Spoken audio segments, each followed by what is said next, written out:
Amén. Como sabemos, hermanos, ya estuvimos 1 año y 3 meses en el libro de Primera de Corintios y ahora vamos a entrar a un estudio por algunas semanas, un estudio temático. Típicamente vamos por las Escrituras, vamos por porción bíblica dentro de un mismo libro. Hoy vamos a entrar a un tema, a un estudio, una serie temática, y creemos que las series temáticas son válidas también, siempre y cuando se exponga la palabra del Señor, se exponga de una manera expositiva. Amén. La exposición o la predicación expositiva significa que nosotros podemos y debemos examinar las Escrituras, quién escribe el libro o el pasaje, a quién se lo escribe, considerar las diferentes situaciones que estaban en ese tiempo que cambia el entendimiento, por ejemplo, el contexto cultural, el contexto bíblico, el contexto histórico, el contexto literario, desde luego, que es el primero que uno tiene que ver, el pasaje anterior y después del pasaje que estamos estudiando. Pero el día de hoy vamos a entrar en esta serie de Cristología, la doctrina de Jesucristo. Y queremos hacerlo, obviamente, desde luego, siempre queremos hacerlo de una manera expositiva, usando los versículos dentro de su contexto para poder examinar la persona de Cristo. Bien, pues entramos a la serie, hermanos, abriendo nuestras Biblias. El día de hoy, con esta serie de Cristología, la doctrina de Jesucristo, vamos a examinar una porción específica de la persona de Cristo, que es su preexistencia. La preexistencia de Cristo, hermanos.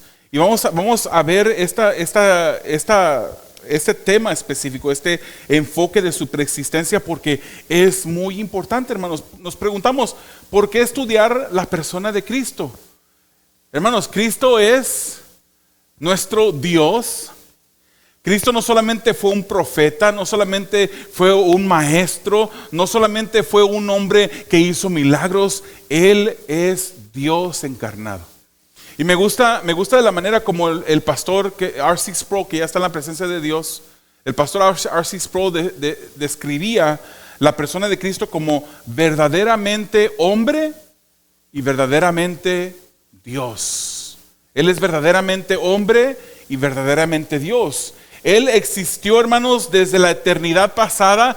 Él siempre fue. Él no fue, como vamos a examinar en este estudio, no fue un ser creado, como por ahí quieren enseñar. Él fue un ser que ha existido desde la eternidad pasada y su existencia nunca ha dejado de ser. Ni en el momento cuando Él expiraba su cuerpo, expiraba en la cruz del Calvario, cuando le dice a su Padre, en tus manos encomiendo mi espíritu, ni en ese momento dejó de existir el Hijo. Simplemente pues el cuerpo murió, pero el Hijo siguió existiendo porque ha existido de la eternidad pasada, existe hoy y seguirá existiendo por la eternidad. La naturaleza, hermanos, e identidad de Jesús es muy importante para nosotros estudiar. Hermanos, las afirmaciones mesiánicas de Jesucristo van a ser otros temas que vamos a entrar. Vamos a estar estudiando diferentes cosas. La preexistencia es esta noche. Vamos a estar viendo las afirmaciones mesiánicas. Vamos a estar viendo con más enfoque la deidad de Jesucristo, la encarnación y el nacimiento virginal de Jesucristo. Vamos a estar examinando la humanidad de Jesucristo. Vamos a estar viendo los milagros que Jesús hizo, la muerte de Jesucristo, la resurrección de Jesucristo, su ascensión al cielo y también el ministerio actual en el cielo de Jesús y qué es lo que hace en este momento. Y también vamos a examinar la segunda venida de Jesucristo. No se asuste, todo eso no es esta noche. Hoy solamente vamos a ver la preexistencia de Cristo, pero le doy un anticipo de lo que vamos a estar estudiando las diferentes semanas que vienen sobre la persona de Jesucristo. ¿Por qué estudiar la persona de Cristo? Porque a Él le servimos, porque a Él le amamos, porque a Él seguimos, hermanos. Hay muchas creencias y religiones que sostienen que creen en Jesucristo. Muchas personas dicen, sí, yo creo en Jesucristo. Muchas religiones dicen, creemos en Jesucristo, pero en realidad no creen en el Jesucristo que nos presenta la Biblia. Los que no creen en el Jesucristo tal y como la Biblia lo presenta, hermanos, no pueden llamarse cristianos. No podemos nosotros llamarle a esas personas hermanos en Cristo, porque si no creen en el Cristo tal y cual lo presenta la Biblia, no son nuestros hermanos. Son personas que son fanáticos a lo mejor de Cristo, son fanáticos de leer la Biblia, son fanáticos de cualquier otra cosa, pero seguidores, discípulos, no son cristianos. No podemos nosotros llamarles, y no quiero ser, hermanos, que parezca que lo que yo estoy diciendo estoy aparentando o haciendo saber como que somos diferentes, pero en realidad sí lo somos. Cuando creemos en el Jesús de la Biblia, en esa fe que hemos puesto en ese Jesús, entonces nosotros vendremos a ser hijos de Dios. Los que no creen en Jesucristo no pueden llamarse cristianos. Hay religiones obvias, hermanos, en esta tierra que dicen ser cristianos. Y le dicen, hermanos, sin titubear, lo miran a uno en los ojos y dicen, yo soy cristiano, pero van a una iglesia que posiblemente tiene el título de la iglesia de los santos de los últimos días. Ellos no son cristianos, ellos son mormones, pero no creen en el Cristo de la Biblia. Y hermanos, hablamos con ellos y mencionan y citan la palabra. Y uno pensaría, wow, ellos parece que ya están ahí cerquitas, pero hermanos, tienen unas creencias increíbles hasta el punto de enseñar que Jesucristo, el Hijo, y Satanás se presentaron una vez delante de Dios el Padre, y el Padre les dijo, diseñen un plan de salvación. Y que se fueron los dos a crear. Eso es falsedad, hermano. No me malentienda. Eso es lo que los mormones enseñan acerca de este Cristo. De este Cristo, entre comillas. Y pues el Hijo de Dios y Satanás se fueron a preparar, diseñar un plan de salvación. Después de un tiempo regresan con el Padre y presentan sus planes. Y los mormones enseñan que como a Dios le pareció y se le hizo mejor el plan de salvación de Jesucristo, entonces por eso ahora viven enemistados el uno con el otro. ¿Dónde dice eso la Biblia? No está en ninguna parte de la Biblia. Los testigos de Jehová, hermanos, creen en Jesucristo. Usan y citan la palabra del Señor sobre Jesucristo de una manera que a muchos verdaderos creyentes los pondrían en vergüenza. Pero no creen que Jesucristo es Dios. No creen en ese Dios de la Biblia. Dicen es un profeta. Piensan que fue un maestro. Le llaman hijo de Dios porque está en la Biblia. No pueden negarlo. Pero decir que es Dios, nunca. Dicen los testigos. Hoy vamos a ver algunos versículos, hermanos. Hay una otra religión. No me voy a pasar toda la noche hablando de religiones, pero es importante que nosotros comprendamos estas cosas. Hay una religión que se llama la religión de los unicitarios, los mejor conocidos como solo Jesús. Ellos alaban a Jesús. Ellos parece que son cristianos, son un poquito pentecostales en su manera de orar a Dios. Pero, hermanos, no somos pentecostales aquí, pero si ese fuera su error nada más, podríamos llamarle hermanos, si creyeran en las cosas esenciales de las Escrituras. La persona de Jesucristo es una doctrina esencial. Y si ellos no creen en, por ejemplo, la Trinidad, de la cual Jesucristo forma parte, entonces no creen en el Dios ni en el Jesús que la Biblia nos enseña. Los unicitarios dicen que creen en el modalismo. Ellos creen que Dios no son tres en uno, sino que se pone diferentes, por así decirlo, diferentes cachuchas, diferentes gorros. Dicen, en veces ese único Dios, esa única persona, que no hay Trinidad, se presenta como Padre, dicen ellos. A veces se presenta como Hijo y en otras ocasiones se presenta como el Espíritu Santo. Y usan algo, hermanos, que si usted no sabe la palabra, hasta usted lo convencen. Le dicen, así como tú eres madre, tú eres hermana de una hermana o un hermano que tengas que nacieron de la misma madre, y también eres prima. Tú con ciertas personas eres madre. y te presentas como madre, y con ciertas personas te presentas como una hermana, y con otras personas te presentas como una hija o una prima. Ellos dicen que eso es lo que Dios es, y eso es claramente no es lo que la palabra nos enseña. La palabra nos enseña que son tres de la misma esencia, coexistentes, coeternos. Eso quiere decir que han existido uno con el otro desde la eternidad pasada, que son coexistentes, coeternos. Todos con la misma autoridad. No hay uno que sea más alto que otro, pero sí en las Escrituras nos muestran cómo uno se somete al otro. El Hijo se sometió al Padre. Amén. Él dice que vino a hacer la voluntad del Padre que lo había enviado. Y el Espíritu Santo fue enviado por el Hijo después de que Él ascendió al cielo. Entonces esos unicitarios no creen en eso, no creen que son tres en uno cuando la palabra claramente no lo enseña.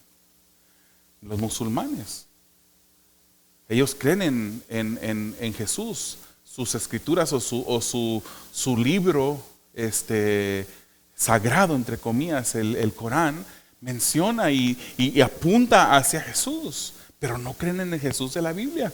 Ellos dicen, ¿cómo puede ser unigénito? ¿Cómo puede ser engendrado? Porque ellos están mal entendiendo lo que las Escrituras nos dicen, que vamos a estar viendo eso más adelante. Hermanos, nos llamamos cristianos, nos llamamos discípulos de Jesucristo, pero en realidad conocemos quién es Cristo. Es por eso que vamos a estudiar en estas semanas esta persona de Jesucristo. ¿Cómo podemos seguir correctamente a quien no conocemos? ¿Cómo podemos amar de manera como Él quiere que lo amemos a una persona que no conocemos bien? Es nuestro interés conocerlo mejor, para amarlo mejor, para seguirle mejor, para servirle mejor. Entonces vamos a entrar a la preexistencia de Jesucristo. Yo le voy a pedir ahora que no tenemos pantalla enfrente, que usted abra sus Biblias, hermanos, y le recomiendo tenga una Biblia física, no un celular. Si tiene celular y es lo único que tiene, amén. Pero le recomiendo que traiga su Biblia física para que no tenga distracciones cuando de repente le entre una notificación o un texto de alguien, ¿verdad? Vamos a ir al libro de Juan, capítulo 1, versículo 14. Voy a ser un poquito paciente para que usted encuentre Juan, capítulo 1, versículo 14. Voy a empezar un poquito como al revés, porque típicamente se empieza con el Juan 1:1, pero quiero mencionar algo sobre el versículo 14. Dice Juan 1:14, el verbo, ¿quién es el verbo? Vamos a ver ahorita un momento. El verbo se hizo carne y habitó entre nosotros y vimos su gloria como del unigénito del Padre, lleno de gracia y de verdad. El verbo se hizo carne, habitó entre nosotros, vimos su gloria como del unigénito del Padre, lleno de gracia y de verdad. ¿Quién es este verbo? Nos da unas pistas ahí, hermanos. Este verbo no era carne, pero se hizo carne, dice este versículo. Este verbo se hizo carne, ya existía. No en forma de carne, ya existía, pero se hizo carne.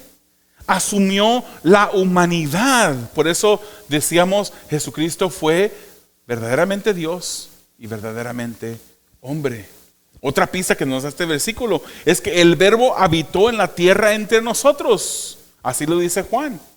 Habitó entre nosotros. Otra pista, Juan dice que vio su gloria como del unigénito del Padre. Hermanos, esta gloria estaba más claramente vista cuando Jesucristo vino a este mundo. Se pudo contemplar la gloria del Padre. Aunque el cuerpo en cierta manera veló o cubrió esa gloria completa. Dice la palabra del Señor claramente que no hay ningún hombre que pueda ver a Dios y que siga viviendo. Cuando Moisés le pidió a Dios que pudiera verlo, Dios le dijo que lo iba a cubrir detrás de una peña y que al pasar solamente iba a poder ver sus espaldas. Pero él no pudo ver. Habló con Dios, pero no pudo verlo porque en ese momento hubiera quedado muerto Moisés. Esta gloria estaba más claramente vista, pero aún estaba velada por la carne humana de Jesús. Era una gloria, hermanos, que compartían Él y también el Padre. Y quiero hacer mención, hermanos, que el unigénito, aquí esta palabra unigénito no implica que fue creado, como los testigos de Jehová mencionan, que fue creado Jesús. Es más, ellos se lo pintan así, miren, ellos dicen, Jesucristo sí creó todo, pero Él fue primeramente creado y después de ser primeramente creado, creó todo. Y si usted no conoce la palabra, usted cae fácilmente en ese enredijo, se dice, en ese enredo. Unigénito no implica que fue creado, ni que tuvo un principio tampoco, en un tiempo determinado. La palabra unigénito, hermanos, y aquí es donde sí me hubiera gustado que tuvieran la pantalla, porque se los puse ahí la palabra monogenes. Monogenes es la palabra en griego, y esto quiere decir único en su clase. Unigénito quiere decir único en su clase. Ese es Jesucristo. No hay otro como Él. Él fue el único en su clase.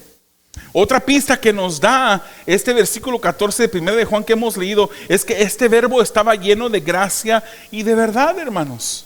Hay dos atributos de Dios. Esos son dos atributos que solamente Dios tiene: gracia y verdad. En el verbo habitan corporalmente toda la plenitud de la deidad, dice Colosenses 2:9.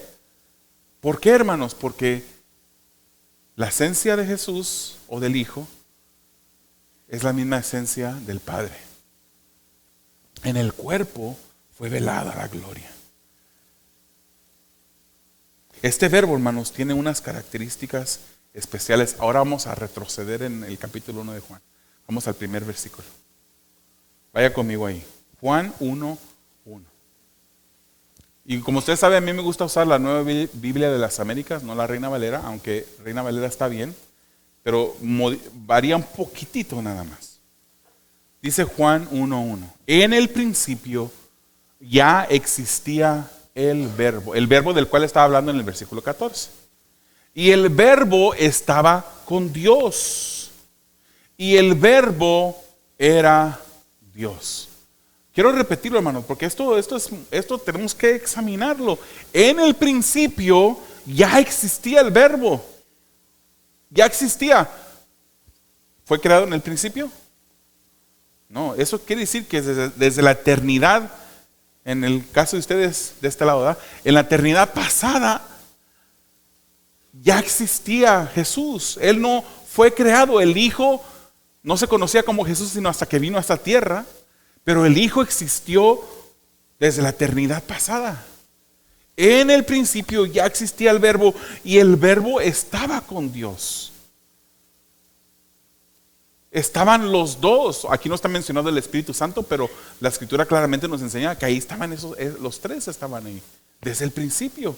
Y el verbo era Dios. Desde el principio,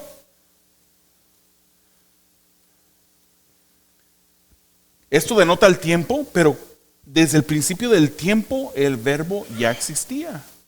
Existía desde antes del tiempo. Y cuando Juan 1:14 nos dice que se hizo carne, fue la eternidad que en ese momento entró en el tiempo. Porque Dios no está sujeto por el tiempo, ¿sabía usted, hermanos?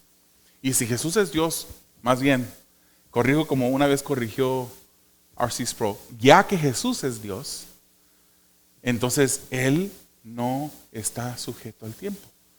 El Hijo no está sujeto al tiempo. Desde el principio ya el verbo habitaba con Dios. Desde el principio el verbo era Dios. Siempre lo fue. Y es importante, hermano, reconocer que el Hijo o el verbo siempre existió en la eternidad pasada, así como el Padre y así como el Espíritu Santo.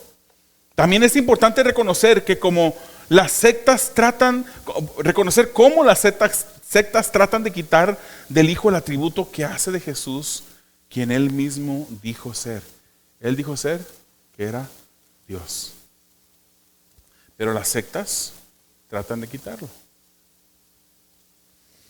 Hay una traducción que se llama la traducción del Nuevo Mundo, que no le recomiendo que la compre. Pero es importante, hay veces para estudiar quiénes son y qué creen y cómo han modificado las escrituras, es importante hasta tener acceso a esa versión. Es la versión de los testigos de Jehová. En esa traducción del Nuevo Mundo dice, Juan 1:1 lee así: en el principio la palabra, que es igual a verbo, la palabra era, dice. Y la palabra estaba con Dios. Y la palabra era agregan un artículo ahí del era un Dios. No solo tratan de decir que Jesús no es Dios, era un Dios, y en la Biblia de ellos cambian la D mayúscula por una D minúscula. Era un Dios. No solamente tratan de decir que Jesús no es Dios, sino que Dios, Dios con D minúscula, aunque ellos dicen que solamente creen en un Dios, pero pues su traducción ahí está como contradictoria. Si nada más creen en un Dios, ¿por qué se le llama a este otro personaje Dios? Pero para ellos un Dios inferior que Jehová, que Dios el Padre, porque lo ponen con D minúscula. El artículo un, no está en el original, hermanos. Esto hace una gran diferencia. En el griego, Juan 1:1 dice, en archei, en hologos, que hologos, en prostontheon, que theos, en hologos. Al final, esa última parte, que theos, en hologos, esa parte, allí no existe ningún artículo antes de la palabra theos, que es Dios. Que es I. Theos quiere decir Dios. En era.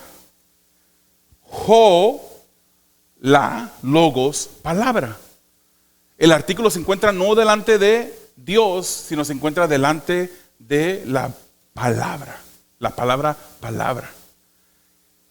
Porque tiene el artículo logos, la palabra. Entonces eso convierte de esa parte de la oración, la convierte en el sujeto. El sujeto aquí es la palabra. Logos, que theos, o era theos.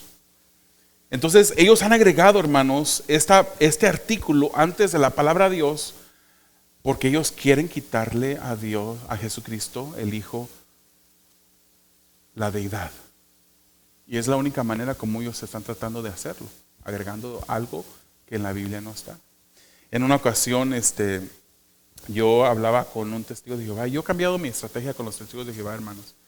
Yo antes, cuando yo miraba que venían los testigos de Jehová, yo estaba adentro esperando que tocaran y con mi cuchillo afilándolo.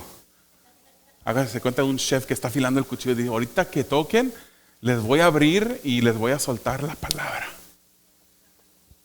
Y el pastor Bertín, que ustedes conocen, una vez lo escuché predicando en una iglesia no muy lejos de aquí. Y él dijo, cuando lleguen los testigos de Jehová, sé amable con ellos. Él lo dijo, no me lo dijo a mí, pero yo estaba adentro ahí y parecía como que me lo estaba diciendo a mí. Sé amable con ellos, trátalos bien, invítalos a sentarse.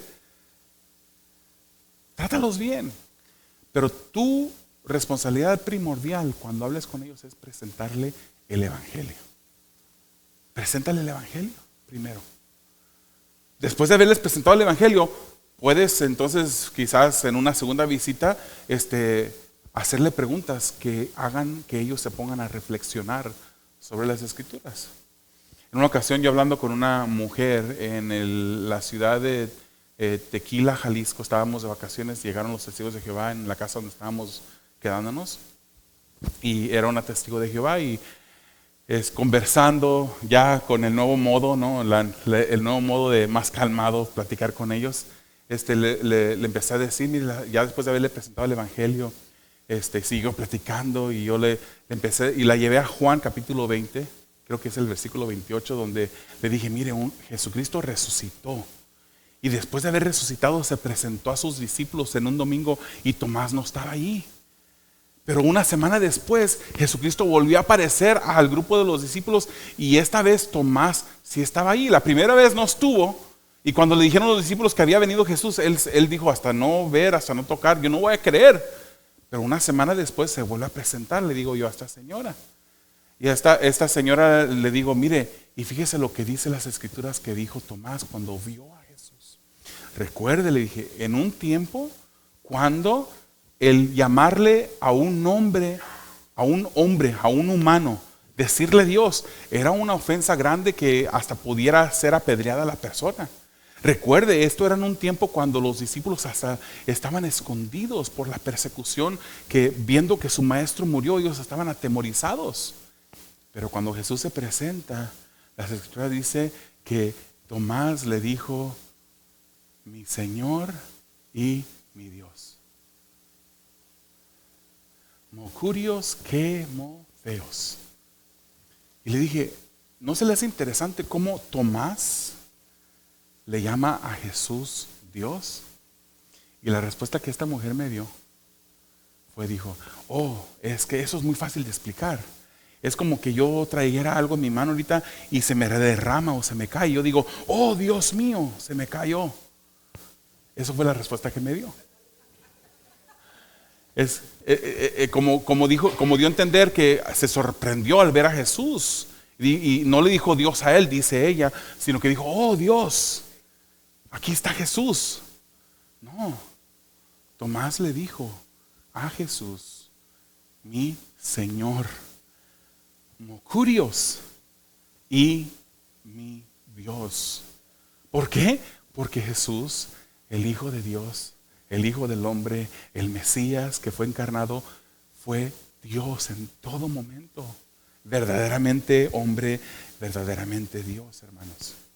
Necesitamos conocer estas cosas, necesitamos conocer la persona de Jesucristo para poderle amar mejor, servir mejor, para poderle seguir mejor. Ahora quiero, hermanos, llevarlos a 6 aspectos relacionados con la preexistencia de Jesucristo.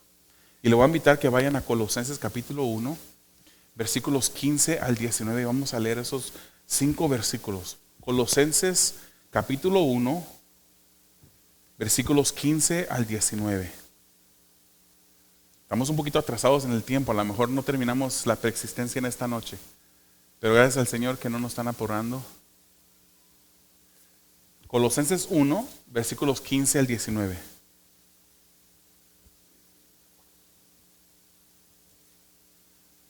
Está hablando aquí de el Hijo de Dios, hermanos, de Jesucristo.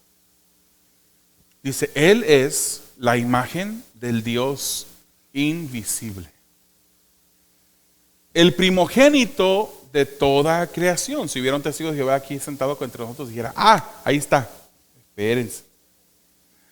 Porque en Él, dice, fueron creadas todas las cosas, tanto en los cielos como en la tierra. Y da más descripciones, visibles e invisibles, ya sean tronos o dominios o poderes o autoridades. Todo ha sido creado por medio de Él y para Él. Versículo 17. Y Él es antes de todas las cosas, y en Él todas las cosas permanecen. Él es también la cabeza del cuerpo que es la iglesia. Él es el principio, el primogénito de entre los muertos, a fin de que Él tenga en todo la primacía. Porque agradó al Padre que en Él habitara toda la plenitud. Wow, hermanos, sí, no vamos a pasar semanas en estos 5 versículos, pero pudiéramos. Estos versículos, hermanos, revelan la grandeza de nuestro Señor Jesucristo. Confirman su deidad, confirman su autoridad, su preeminencia, confirman quién es este Jesús al que nosotros adoramos.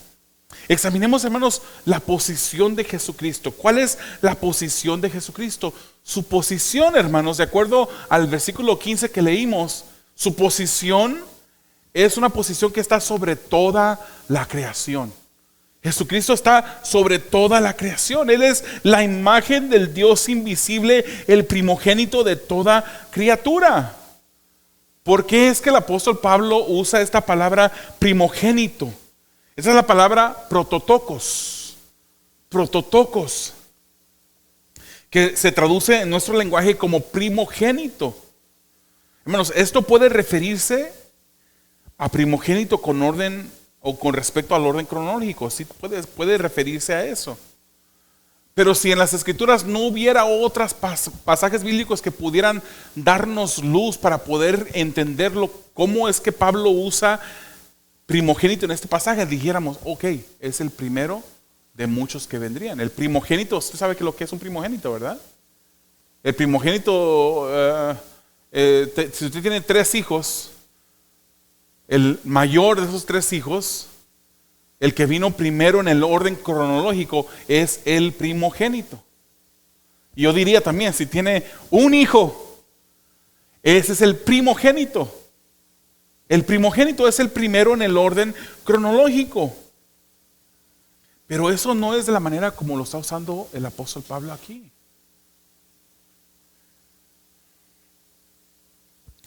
Prototokos o primogénito también puede significar el principal o el mayor. Y se relaciona con posición o con rango, no con orden cronológico.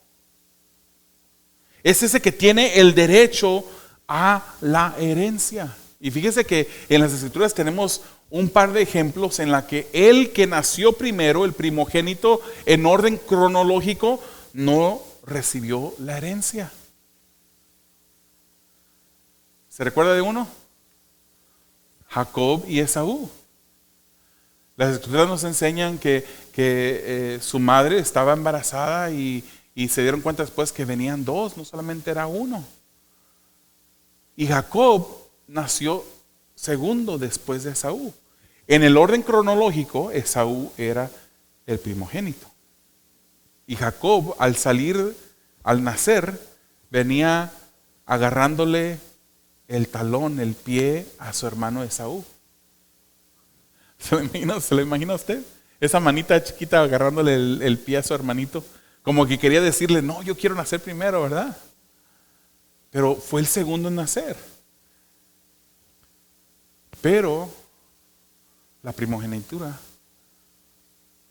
la herencia, por decisión y voluntad de Dios, fue de Jacob, no fue de Esaú.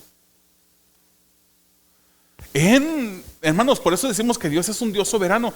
En la soberanía de Dios, Él hizo para que este Jacob fuese avisado o aconsejado por su madre.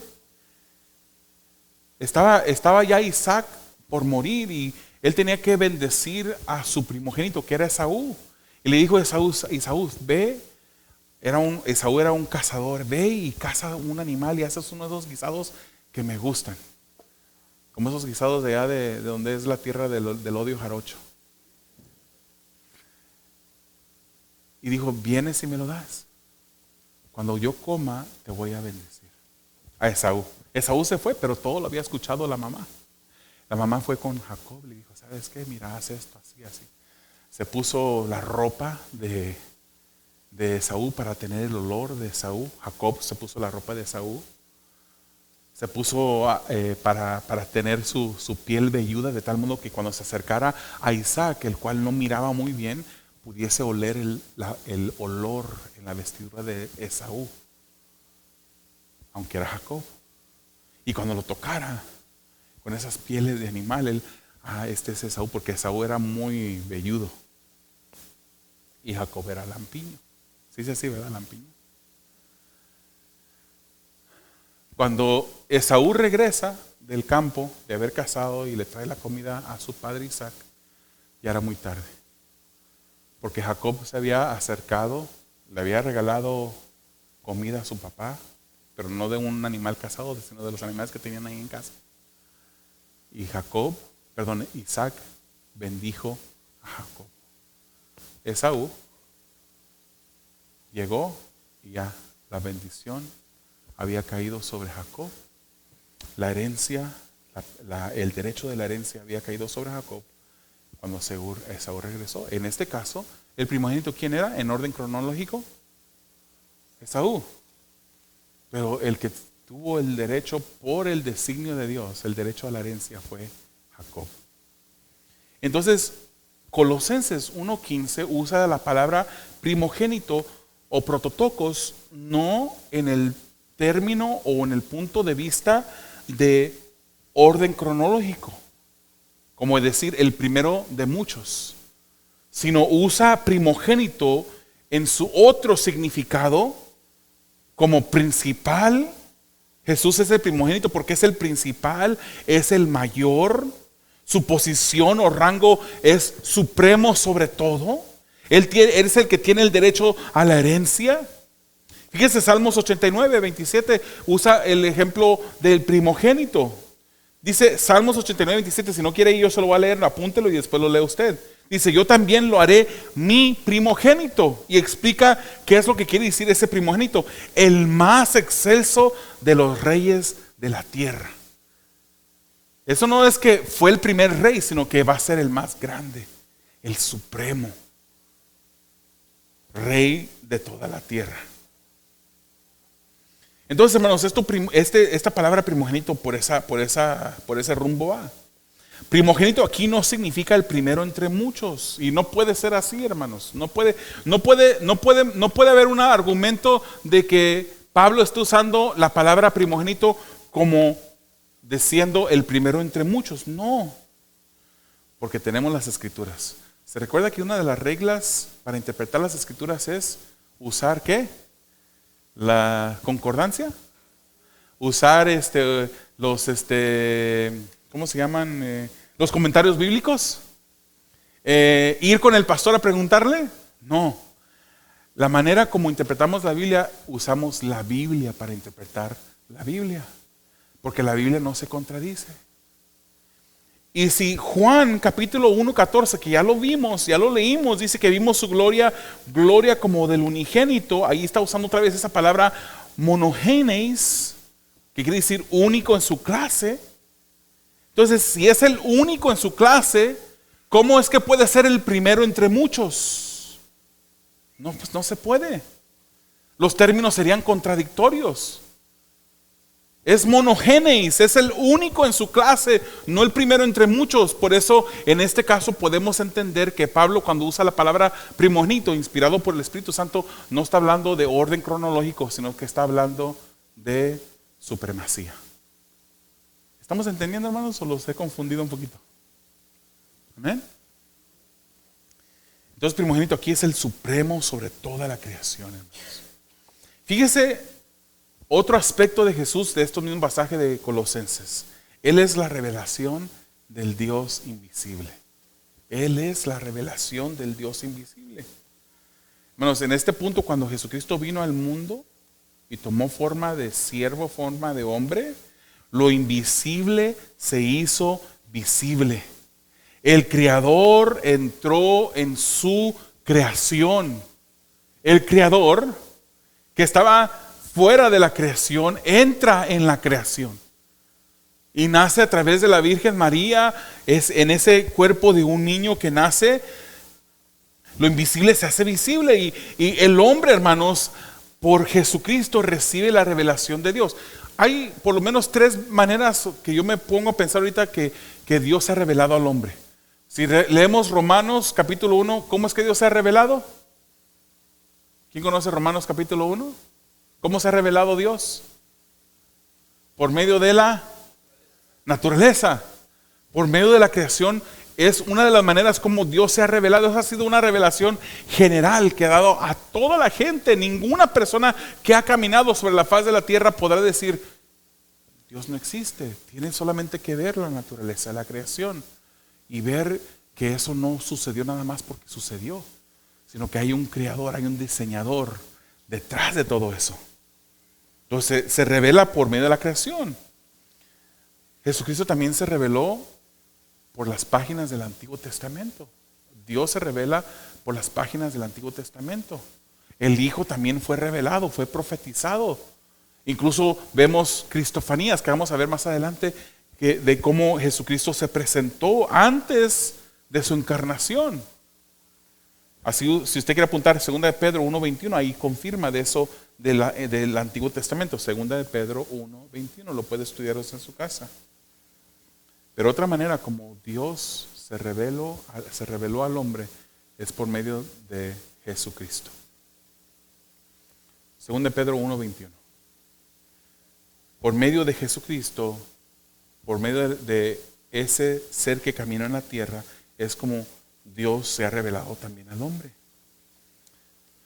Si va conmigo a Juan capítulo 1 versículo 18. Juan capítulo 1 versículo 18. Ahí nos dice algo que pareciera como un enigma, pero no lo es. Dice, nadie ha visto jamás a Dios. Nadie ha visto jamás a Dios. Entonces, hermanos, si yo quiero hacerle caer a usted y tropezar, yo le voy a preguntar, espérate, ¿no me acabas de decir tú que Jesús es Dios? Entonces, ¿qué no miraron a Jesús? Los discípulos y toda la gente que anduvo aquí en la tierra cuando Él estaba en la tierra. ¿Por qué dice aquí este versículo que nadie ha visto jamás a Dios? Continúa el versículo diciendo, el unigénito Dios que está en el seno del Padre, Él lo ha dado a conocer. Hermanos, Dios es espíritu. Así nos dicen las Escrituras. Él es espíritu. Las Escrituras nos dice, como lo dijimos hace un ratito, nadie ha visto jamás a Dios, porque el hombre no puede mirar a Dios porque muere. Es por eso que dijimos que cuando Jesucristo vino a este mundo y tomó carne, forma de carne, la gloria en cierta manera fue velada, no se miró su gloria completa. Eso es lo que quiere decir aquí. Nadie ha visto jamás a Dios, nadie ha visto a Dios en su plenitud. Nadie, ningún hombre ha visto jamás a Dios en su plenitud.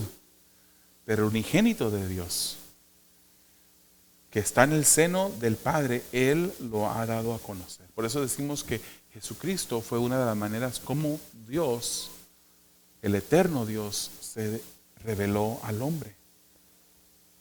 El contexto, hermanos, de 1 Timoteo capítulo 1 habla de Jesucristo. Yo quiero invitarle a que vaya a 1 Timoteo 1 versículo 17. Ahora sí estamos agarrando mucho ejercicio, hermanos, con la escritura.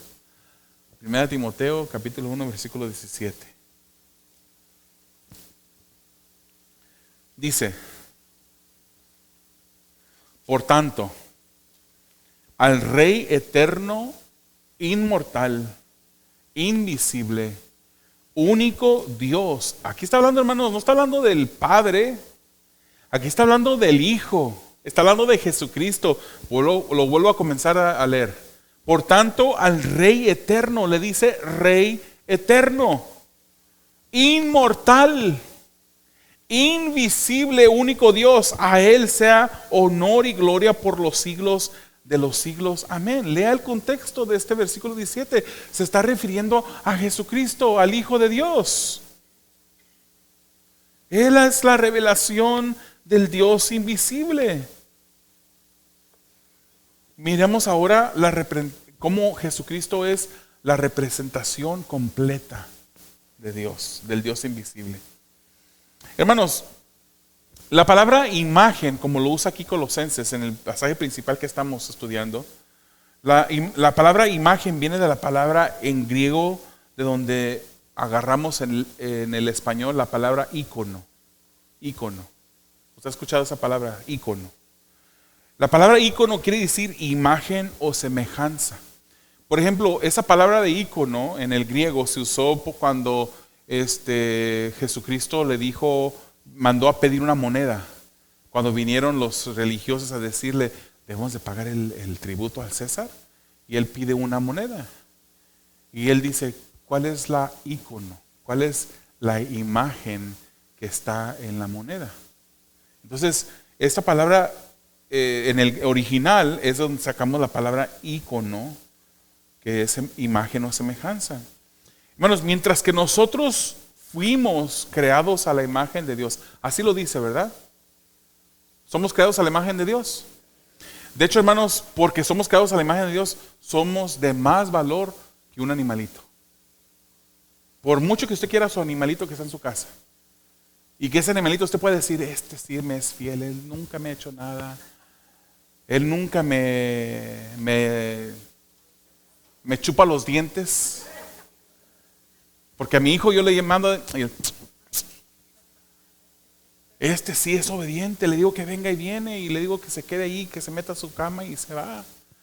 Por muy obediente y por mucho cariño que usted le tenga a ese animalito, sea un perrito, espero que sea perrito, no un gato. Pero si es un gato y usted lo quiere mucho, el ser humano tiene mucho más valor que un animalito. Hoy en día esas distinciones se están borrando. Hoy en día usted le pregunta a los jóvenes, vas manejando por una autopista y de repente se atraviesa un niño por este lado y un animalito, un puppy, bonito, chiquito, curioso, y se atraviesa y no tienes tiempo para frenar, ¿para dónde le vas a dar? De tal modo que atropellas al papi o al niño, y los jóvenes hoy en día ya ni siquiera saben. ¿Le doy al perrito o le doy al niño? No sé qué hacer. Obviamente el perrito no está hecho a la imagen de Dios. El niño sí. Nosotros fuimos hechos a la imagen de Dios. Pero hay diferencias entre nosotros y Jesucristo, hermanos. Hay diferencias. Dos de esas diferencias son que nosotros fuimos creados y Jesucristo, ¿qué? No fue creado. Él no fue creado, nosotros sí. Ahora, Jesucristo es la imagen total de Dios. Nosotros fuimos creados a su imagen. Nosotros hemos recibido uno de los atributos, esos atributos que se llaman los atributos comunicables de Dios. Eso es un término teológico. Los atributos comunicables y los atributos incomunicables de Dios. Los comunicables son los atributos que nosotros hemos recibido, que Dios ha comunicado con nosotros, que nos ha compartido esos atributos con nosotros. Los incomunicables son atributos que solamente son de Dios. Por ejemplo, los atributos comunicables de Dios que hemos recibido nosotros, así como Dios es racional, nosotros también somos entes que usamos el raciocinio, ¿verdad? Pero, hermanos, hay otros atributos de parte de Dios que nosotros no hemos recibido. Los atributos incomunicables. Por ejemplo, uno de esos es la eternidad. No hemos existido desde la eternidad pasada como Jesucristo. No, en eso somos diferentes, pero Jesucristo es la imagen total de Dios. Él es Dios. Son tres personas, tres entidades en uno, coexistentes, coiguales, de la misma esencia. Entonces Jesucristo tiene exactamente los mismos atributos que el Padre. Por eso yo, cuando usted trate de explicar la Trinidad, no use ejemplos como el agua, que a veces es vapor y a veces se congela y es sólido, y a veces se derrite y es líquido. No, esa es una mala explicación. No es una explicación como el huevo, que mira, el huevo tiene la clara, tiene la yema y tiene la cáscara, así es Dios uno. No, la clara, la cáscara y la yema son de diferente esencia, pero el Padre, el Hijo y el Espíritu Santo son de la misma esencia.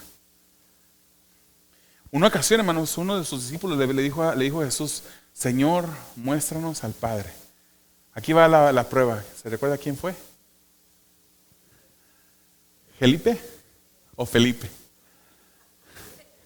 Felipe le dijo, muéstranos al Padre y nos basta. ¿Y cuál fue la respuesta de Jesús? Tanto tiempo que llevas conmigo. Eso lo puede encontrar usted en Juan capítulo 14, versículos 8 y 9. Señor, muéstranos al Padre y nos basta, le dijo Felipe. Jesús le dijo: tanto tiempo he estado con ustedes y todavía no me conoces, Felipe. El que me ha visto a mí ha visto al Padre. ¿Cómo dices tú, muéstranos al Padre? ¿Cómo es que no te has dado cuenta que cuando me has visto a mí, has visto al Padre, hermanos? ¡Qué glorioso!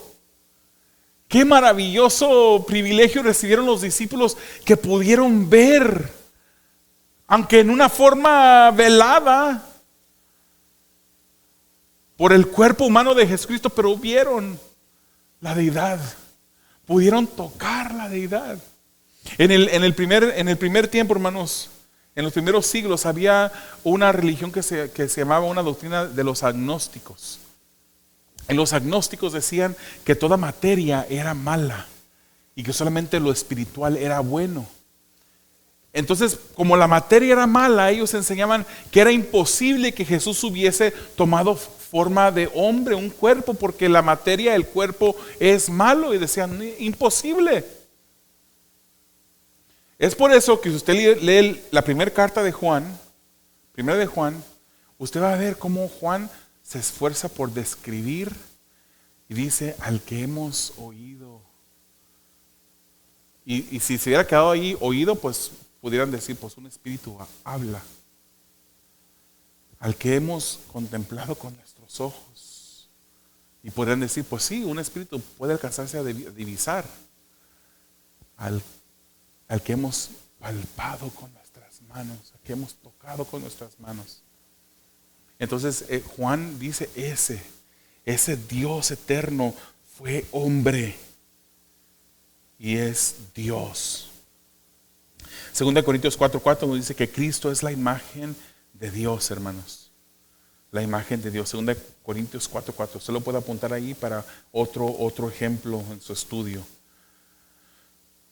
También nos dice que Dios en estos últimos tiempos habla por su Hijo, que es el heredero de todas las cosas. Hebreos 1:3. Con esto vamos a terminar, hermanos, porque no voy a alcanzar a terminar esta porción de la preexistencia de Cristo. Con esto terminamos. Hebreos 1:3 dice que Él es el resplandor de su gloria y la expresión exacta de su naturaleza. Jesucristo es el resplandor de la gloria de Dios y la expresión exacta de su naturaleza. Y sostiene todas las cosas por la palabra de su poder. Después de llevar a cabo la purificación de los pecados, el Hijo se sentó a la diestra de la majestad en las alturas. Ese es Jesús. Y es solamente una porción, hermanos, de lo que vamos a estar viendo a través de estas semanas que siguen. Ese es el Jesús al que nosotros servimos.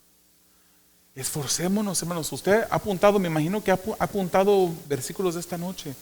Vaya a su casa, repase. Esta grabación ya va a aparecer inmediatamente en línea, ahí queda grabada.